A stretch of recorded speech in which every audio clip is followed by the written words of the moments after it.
నమస్కారం తెలియజేస్తున్నాను. అలాగే పత్రికా మిత్రులకు నా నమస్కారాలు.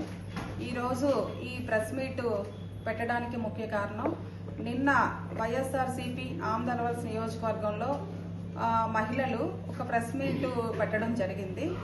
ఆ ప్రెస్ మీట్లో వాళ్ళ మాటలు విన్నాక నేను ఒక మహిళగా మళ్ళా ఈరోజు ముందుకొచ్చి మాట్లాడటానికి చాలా బాధేస్తుంది.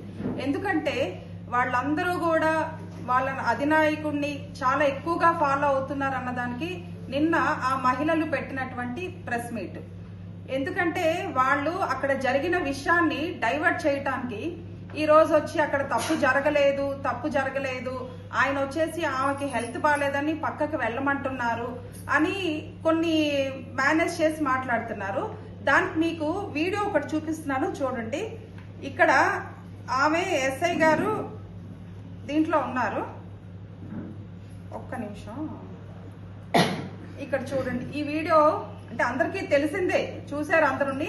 ఇక్కడ ఎవరు ఫస్ట్ అంటే ఆమె అక్కడ లా అండ్ ఆర్డర్ ప్రాబ్లం అవుతుందని చెప్పి ఆవిడ ముందుకొచ్చి వాళ్ళని ఆపడానికి ప్రయత్నం చేస్తున్న సందర్భంలో ఫస్ట్ వచ్చి ఎవరు ఆవిడని టచ్ చేశారన్నది మీరు గమనించండి.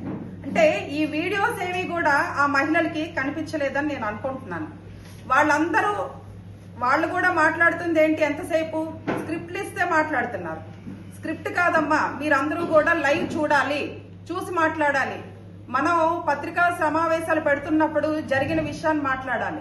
ఇక్కడ వాళ్ళు తప్పుని అంటే ఒప్పుగా చూపించాలని చూస్తున్నారు. అది జరగదు. అది ఆల్రెడీ తప్పు జరిగిపోయింది. ఇది రాష్ట్రం అంతా వ్యాపించేసింది. ఇందులో మా ఇన్వాల్వ్మెంట్ ఏమీ లేదు. ఫస్ట్ ఆయనే చింతాడ రవి గారే ఆయన వచ్చేసి ఆమెను టచ్ చేశారు. టచ్ చేసిన దాన్ని వీళ్ళు ఎలాగా మేకప్ చేస్తున్నారంటే ఆయన కాదు, జై జగన్ అంటేనే ఆమె చెవులు మూసుకున్నది. జై జగన్ అనుకుంటున్నారో ఏమనుకుంటున్నారో తర్వాత విషయం. అక్కడ జరిగిన సంఘటన క్లియర్ గా ఈ వీడియో రూపంలో కనిపించింది లోకం అంతటికి కూడా. ఇంకొక విషయం ఏంటంటే 2029కి ఏంటది రవికుమార్ గారు అంట కాళ్ల మీద పడి బ్రతిమలాడుకోవాల్సిన పరిస్థితి వస్తుందంట. చింతాడ రవి అనే వ్యక్తి గెలిస్తే కాళ్ళ మీద పడి బ్రతిమలాడుకునే అవసరం వస్తుందంట. వీళ్ళు పగలే కలలు కంటున్నారు అనేది ఇవాళ నాకు తెలిసింది. మనకందరికి రాత్రి కళ్ళు వస్తాయి. అంటే కొంచెం ఏదైనా ఎక్కువగా ఆలోచించి పడుకుంటే రాత్రి కళ్ళు వస్తాయని నాకు తెలిసిన విషయం. వీళ్ళు పగలేటి కళ్ళు వచ్చేసి మీడియా ముందరకు వచ్చి మాట్లాడుతున్నారు. కాళ్ళు పట్టుకునే అంత అవసరం ఎవరికి ఉన్నదా అన్నది మీరు ముందు ఆలోచించుకోవాలి.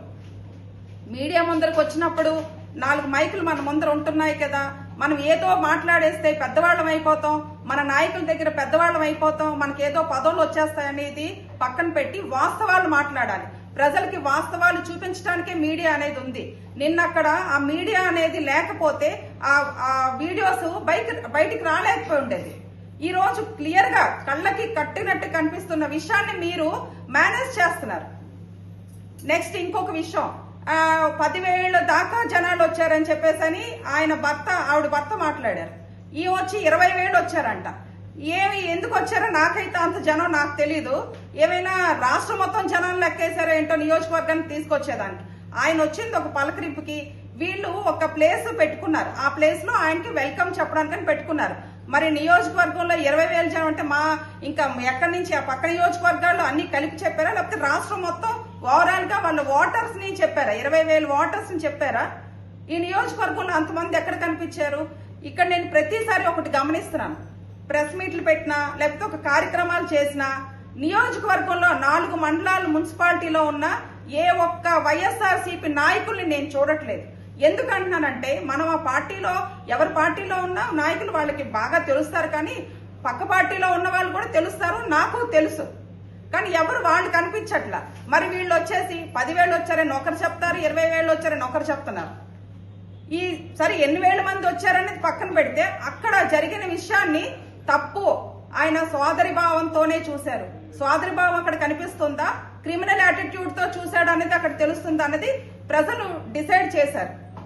అంటే ఇంత సోషల్ మీడియాలో అది రన్ అవడానికి కారణం తప్పు జరిగింది కాబట్టి వాళ్ళు దాన్ని ఎక్కువగా చూపించారు. ఇందులో కూటమి ప్రభుత్వం చేసింది, స్థానిక ఎమ్మెల్యే గారు చేశారు.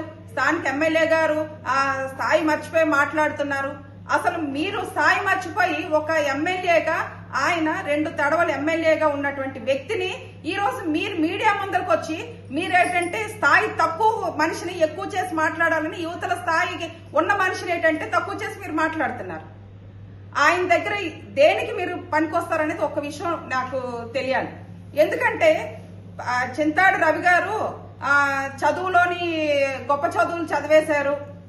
ఆయన వచ్చేసి ఏంటంటే చదవని యూనివర్సిటీలు లేవు, లేకపోతే ఈరోజు ఆ యూనివర్సిటీల వల్లనే ఈరోజు ఆయనకి ఏంటంటే ఈ నియోజకవర్గంలో ప్రజలంట ఏంటది బ్రహ్మరథం పడుతున్నారంట.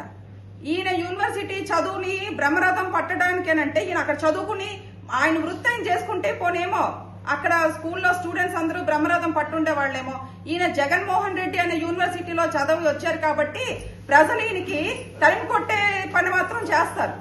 ఇలాగే కంటిన్యూ అయితే మాత్రం ఇది మళ్ళా రిపీట్ అయితే ఈ నియోజకవర్గంలో రేపు ఏ చిన్న విషయాన్ని కూడా బయటికి రాలేని పరిస్థితి ఏర్పడుతుంది. పోలీసు వ్యవస్థని నిర్వీర్యం చేశారని మాట్లాడుతున్నారు. ఈ నియోజకవర్గంలో నిన్న మాట్లాడిన ప్రతి ఒక్కరికి నేను అడుగుతున్నాను, వైఎస్ఆర్సీపీ నాయకులకి, పోలీసు వ్యవస్థని నిర్వీర్యం చేసింది ఎవరమ్మా మీరు ఒకసారి చెప్పండి. గత 5 సంవత్సరాలు పోలీసు వ్యవస్థని మీ ఇంట్లో ఉండే సెక్యూరిటీల కన్నా దారుణంగా, అంటే జీతం ఇచ్చి పని పెట్టుకునే వాళ్ళ కన్నా దారుణంగా వాడుకున్నది వైఎస్ఆర్సీపీ అధినాయకుడు జగన్మోహన్ రెడ్డి గారి దగ్గర నుంచి వార్డు మెంబర్ వరకు అలాగే వాడుకున్నారు. మేము గత 5 సంవత్సరాలు వీళ్ళ చేసే తప్పుల్ని ప్రజలకు వివరిద్దామని ముందుకొస్తే మాకు హౌస్ అరెస్టులు, రేపు ఇంకా 2 రోజుల ముందర మీటింగ్ అవుతుంది, మేమేదో ధర్నా పెట్టుకుంటాం లేకపోతే ప్రోగ్రామ్ కండక్ట్ చేసుకుంటాం అని మాకు వస్తే వీళ్ళు 2 రోజుల నుంచి మా ఇంటి ముందర వాళ్ళకి డ్యూటీలు. పాపం వాళ్ళని చూస్తే బాధ వేసేది. వీళ్ళకేంటి కర్మ, ఇంత ఒక పోలీస్ డ్రెస్ వేసుకొని మా ఇంటి ముందర వచ్చి కాపులాలు కాస్తారని మేము బాధపడేవాళ్ళం. రోడ్ల మీదకి వస్తే కనీసం మాకు జరుగుతున్న దాన్ని మేము మహిళలందరం కూడా రోడ్డు మీదకి వచ్చినప్పుడు అక్కడ ఎవరు ఉండాలండి? మహిళా కానిస్టేబుల్, మహిళా ఎస్ఐ, లేకపోతే ఎవరో ఒకరు అక్కడ జెంట్ ఎస్ఐ ఉన్నారనుకోండి, లేకపోతే ఒక సీఏ ఉంటే మహిళలు ముందర పెట్టాలి. నేను దానికి సాక్ష్యం. నన్నే ఇదే నియోజకవర్గంలో గత 5 సంవత్సరాల్లో మేము చేసిన కార్యక్రమాల్లో ఎన్నోసార్లు హౌస్ అరెస్టులు, మా ఇంటి ముందర పోలీసులు ఎంతమంది వచ్చి ఉండేవారు అనేది నాకు తెలుసు, ఆ చుట్టుపక్కల ఉన్న వాళ్ళకి తెలుసు. గత 53 రోజులు, అంటే గత 5 సంవత్సరాల్లో సార్ అరెస్ట్ అప్పుడు మేము 53 రోజులు సార్ అరెస్ట్ ని ఖండిస్తూ ఆయన తప్పు చేయలేదు, వీళ్ళు తప్పు చేశారు అనేసి ప్రజలు చూపిస్తున్నారు కదా, అది కాదని మేము నిరసనలు తెలియజేసినప్పుడు ఇదే నియోజకవర్గంలో నా మీదకి ఒక సిఐ గారు, ఆ వీడియోస్ ఇప్పటికే ఉన్నాయి, అది అప్పుడు మీడియాలో వచ్చాయి, పేపర్లో వచ్చింది, అన్ని వచ్చాయి. నేను ఒక లేడీని, నన్ను ఆయన కంట్రోల్ చేయాలి అంటే, నన్ను స్టేషన్కి తీసుకెళ్లాలన్నా, నన్ను ఆపాలన్నా, ఏం చేయాలన్నా నా ముందు ఇంకొక లేడీ ఉండాలి అక్కడ. మరి ఆ రోజు ఆయన పెట్టలేదే, ఆయన పెట్టకున్నా నన్ను టచ్ చేసి నన్ను లాక్కుపోయినవి వీడియోస్ చాలా ఉన్నాయి. మరి ఆ రోజు ఈ ప్రభుత్వానికి నేను మహిళగా కనిపించలేదా ఏంటి? నేను ఎక్కడి నుంచి వచ్చాను? ఈ రోజు ఈ నియోజకవర్గంలో మహిళలు వచ్చి రాష్ట్రంలో ఉన్న వ్యవస్థ గురించి మాట్లాడుతున్నారు, కూటమి ప్రభుత్వం గురించి మాట్లాడుతున్నారు. ఆందోళవలస నియోజకవర్గంలో పోలీసు వ్యవస్థ నిర్వీర్యం అయిపోయింది, ఎమ్మెల్యే గారు ఏం చెప్తే అదే చేస్తున్నారు, ఆవిడకంట భయభ్రాంతులు గురి చేసి వాస్తవాల్ని కప్పిపుచ్చుకోవడానికి అబద్దాలు చెప్పిస్తున్నామంట. ఆమె ఏమైనా వీళ్ళలాగా చదువులేని అమ్మాయా? కొంచెం చెప్పండి.